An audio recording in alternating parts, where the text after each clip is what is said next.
নমস্কার বন্ধুরা, দিশানের রান্নাঘরে সবাইকে স্বাগত। আশা করছি আপনারা সকলেই ভালো আছেন। আজকে আবার একটা নিরামিষ রেসিপি নিয়ে চলে এসেছি। আজকে আমরা মাংস ছাড়া মাংসের রেসিপি করব। সম্পূর্ণ ভিডিওটি আপনারা দেখতে থাকুন। পেঁয়াজ রসুন ছাড়া সম্পূর্ণ নিরামিষ একটা রেসিপি আপনাদের সঙ্গে শেয়ার করব। চলুন তাহলে রেসিপিটা শুরু করি। নিরামিষ এই মাংসের রেসিপিটা করার জন্য আমি দেখুন কলা কেটে নিয়েছি আর আলু ছাড়িয়ে নিচ্ছি। প্রথমে আলু আর কলাটা সেদ্ধ করে নেব, তার জন্য কড়াইতে গরম জলও বসিয়ে দিয়েছি। আর তার সাথে ভেন্ডি ভাজারও রেসিপিটা করব একই সাথে নিরামিষ।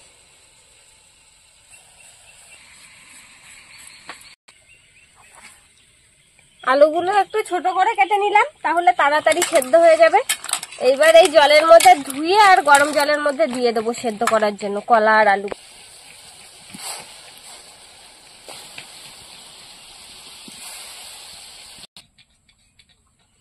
কলা আর আলুটা সেদ্ধ হতে হতে আমি ততক্ষণে ভেন্ডিগুলো ভাজার জন্য কেটে নেব।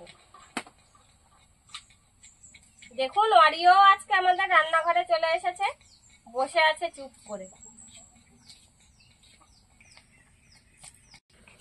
ভেন্ডিগুলো আজকে এরকম চাকা চাকা করে ভাজা করব, দেখুন সেই জন্য কাটছি। এরকম ভাবে কারা কারা খেয়েছেন কমেন্ট করে বলবেন।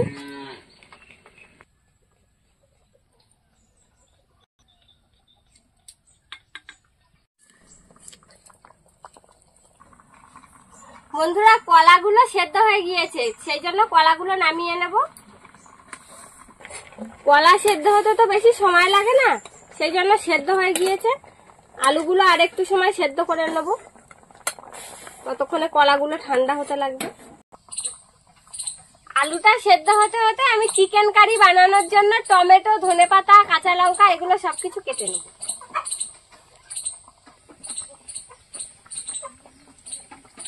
নিরামিষ চিকেন কারি এই পুজোর সময় বাড়িতে অতিথিরা আসলে এইভাবে বানিয়ে খাওয়াবেন, খেতেও স্বাদ লাগবে আর দেখতেও সুন্দর।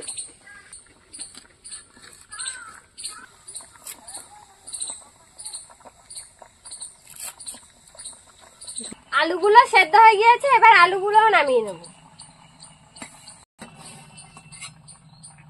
কলা আলু এগুলো ঠান্ডা হতে হতে আমি ভেন্ডিটা ভেজে নেব।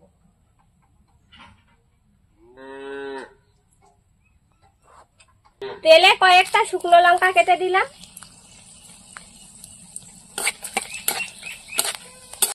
লঙ্কাটা লাল হয়ে গিয়েছে, এবার ভেন্ডিগুলো দিয়ে দেবো। কলার কষে দেখুন কড়াইটা পুরো কালো হয়ে গিয়েছে।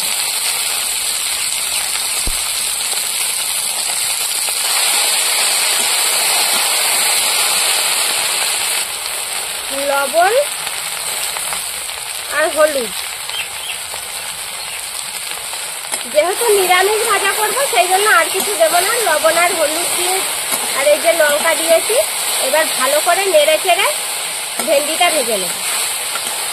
এইভাবে ভেন্ডি ভাজা করলে সময়ও কম লাগে আর খেতেও খুব সুন্দর হয়। ভেন্ডিটা ভাজা হতে হতে আমি কলার খোসাগুলো ছাড়িয়ে আলু আর কলা একসঙ্গে মেখে নেব। খোসা বাটা করে খেতেও দারুণ লাগে। এই খোসাগুলো ফেলবো না, এগুলো লবণ দিয়ে খাবো, ভালো লাগে শুধু শুধু লবণ দিয়ে খেতেও।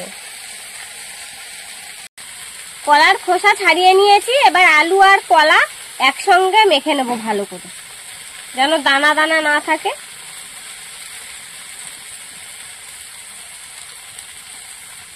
কলায় আবার দানা হয়েছে কাঁচকলায়।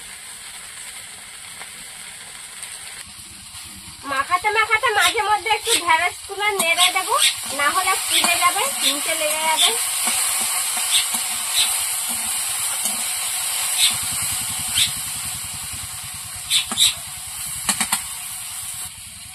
ভালো করে মেখে নিয়েছি, এবার এর মধ্যে একটু ময়দা দিয়ে দেবো।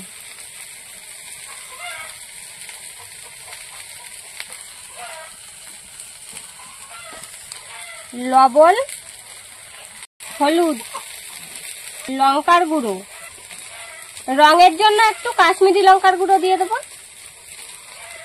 জিরে গুঁড়ো,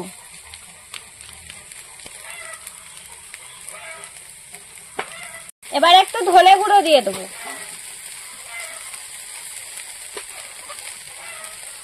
এবার গরম মশলা গুঁড়ো দিয়ে দেবো।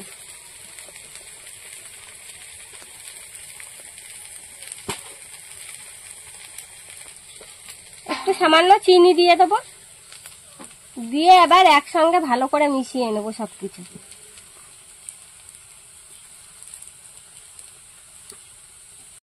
ভালো করে মাখিয়ে নিয়েছি, এবার এটা কিছুক্ষণের জন্য রেখে দেবো এরকম ভাবে। দেখুন এদিকে আমার ঢেঁড়স ভাজাটাও হয়ে গিয়েছে, এবার নামিয়ে নেব। ঢেঁড়স ভাজার কালারটা দেখুন কত সুন্দর সবুজ রয়েছে।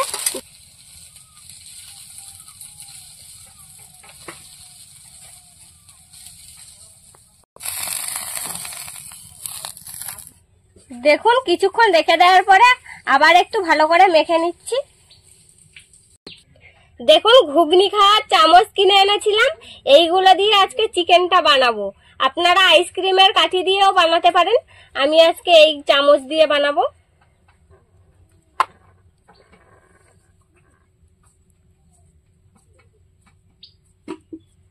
কিছুটা নিয়ে নিয়েছি হাতে, এবার এই চামচের গায়ে লাগিয়ে দেবো।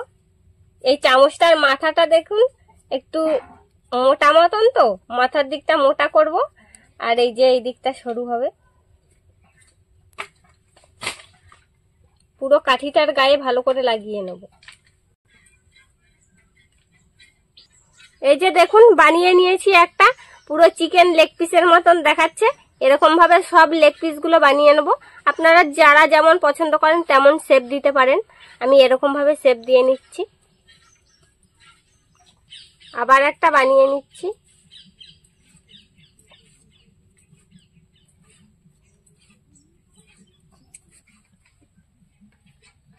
দেখুন সব চিকেন গুলোই বানিয়ে নিয়েছি, এইবার সব চিকেন গুলো ভেজে নেব।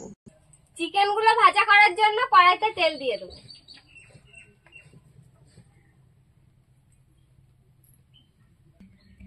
এবার এক একটা করে দিয়ে দেবো তেলের মধ্যে।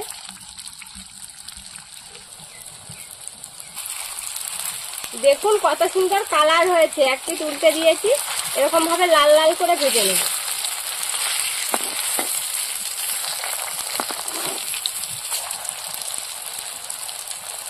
লাল লাল করে ভেজে নিয়েছি, এবার তুলে নেব। বাকি চিকেন গুলো এরকম একই রকম ভাবে ভেজে নেব।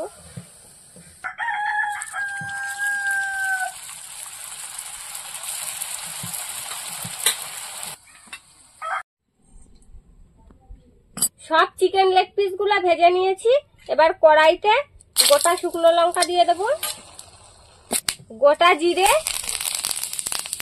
আর হিং দিয়ে দেব।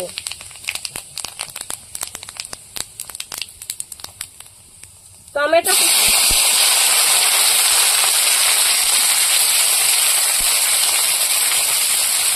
কাঁচা লঙ্কা চেরা।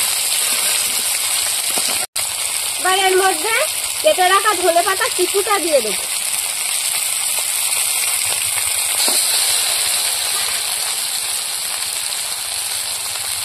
হলুদ, লবণ, লঙ্কার গুঁড়ো। এবার এর মধ্যে একটু জল দিয়ে দেব, জল দিয়ে মশলাগুলো আবার ভালো করে কষিয়ে নেব। কষিয়ে নিয়েছি, টমেটো গুলো সেদ্ধ হয়ে গিয়েছে। এবার এর মধ্যে একটু জিরের গুঁড়ো আর ধনের গুঁড়ো দিয়ে দেবো। এবার মধ্যে সামান্য একটু জল দিয়ে আরেকটু সময় কষিয়ে নেব। বন্ধুরা এরকম আরো নতুন নতুন রেসিপি দেখতে আমাদের চ্যানেলটিকে সাবস্ক্রাইব করবেন, আর অবশ্যই পাশে থাকা বেল আইকনটি প্রেস করবেন, তাহলে আমরা নতুন কোনো ভিডিও আপলোড করলে নোটিফিকেশন আপনাদের কাছে পৌঁছে যাবে। থেকে তেল ছেড়ে দিয়েছে, এবার এর মধ্যে জল দিয়ে দেব।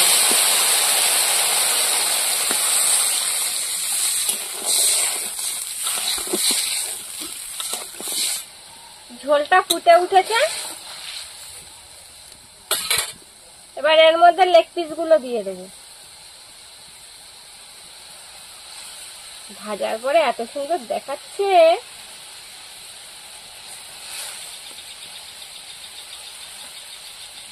এবার ভালো করে ফুটিয়ে নেব তরকারিটা।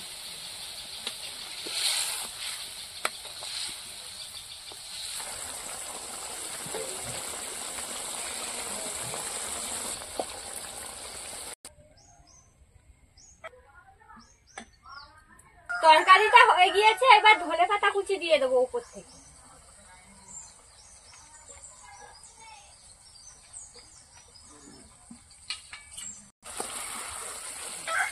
দেখুন কত সুন্দর দেখতে লাগছে তরকারিটা। আস্তে আস্তে নাড়াচাড়া দিয়ে নেব।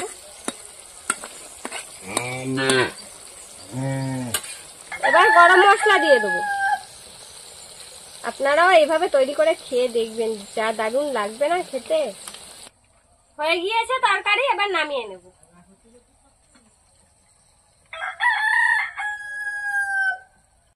সম্পূর্ণ ভিডিওটা শেষ পর্যন্ত দেখার জন্য ধন্যবাদ। ভালো লাগলে লাইক কমেন্ট শেয়ার করবেন। আবার ফিরে আসবো নতুন একটা রেসিপি নিয়ে। সবাই ভালো থাকবেন, সুস্থ থাকবেন।